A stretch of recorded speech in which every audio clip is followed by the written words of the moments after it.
On va voir côté élève comment ça se passe pour qu'il puisse répondre aux différentes questions et puis surtout le feedback a posteriori. Alors, il va cliquer sur test, faire le test, voilà. Donc là, je vais faire exprès de mettre faux. Ici, les phases s'appellent, je vais mettre une bonne et une mauvaise réponse. Et puis ici, je vais mettre anaphase, mais je vais faire exprès de faire une faute d'orthographe. J'ai mis un S en trop, c'est fait exprès. Alors, il clique sur terminer le test. Là, vous voyez, il y a le nombre de questions qui est posé. Il va donc pouvoir tout envoyer. Petite précision importante, on ne l'a pas vu dans les vidéos précédentes, mais là, j'ai renseigné les feedbacks a posteriori. Et j'ai mis aussi un nombre de tentatives qui est égal à 1. Comme ça, personnellement, je trouve que c'est plus simple. L'élève fait le test, il prend conscience de ses erreurs, et puis après, il passe à autre chose. À moins que ce soit un test sommatif, mais j'insiste bien, moi j'aime bien vraiment cet outil en formatif. Alors, tout envoyer est terminé, voilà, il va pouvoir tout envoyer.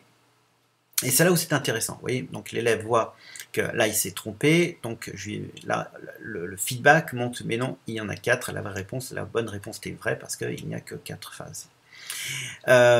Ici, vous voyez, la réponse est incorrecte. Les réponses correctes sont anaphase et télophase, il l'indique.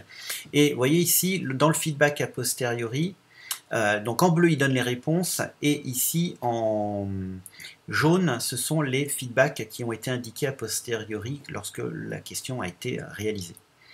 Anaphase, alors vous voyez, c'est intéressant. C'est que là, il y a une faute d'orthographe, mais en fait, la réponse, elle est bonne. Donc là, même si la note, vous voyez, comme quoi tout est relatif, la note, on s'en fiche un peu. Ce qui est important, c'est que l'élève, il prenne connaissance qu'effectivement, là, il ne s'est pas trompé. Voilà, donc terminer la relecture. Et il revient, donc là, forcément, bon. La note, je vous dis sincèrement, bon, voilà, on s'en fiche un peu. Ce qui est important, c'est que l'intérêt de cet outil-là, c'est que l'élève peut tester ses connaissances, comme ça que ça marche un petit peu au niveau des neurosciences. Hein. Si on fait un peu de neurosciences, on s'aperçoit que le cerveau humain marche beaucoup par essai, constat si l'essai est réussi ou pas. S'il n'est pas réussi, il retente jusqu'à temps que ça marche. Et c'est ça l'intérêt justement de ce test-là. Voilà, on va voir maintenant dans un autre prochaine vidéo, côté prof, comment le prof peut voir la réponse de l'élève et comment il peut voir aussi la réponse globale du QCM. Il y a plein de statistiques intéressantes. À tout de suite.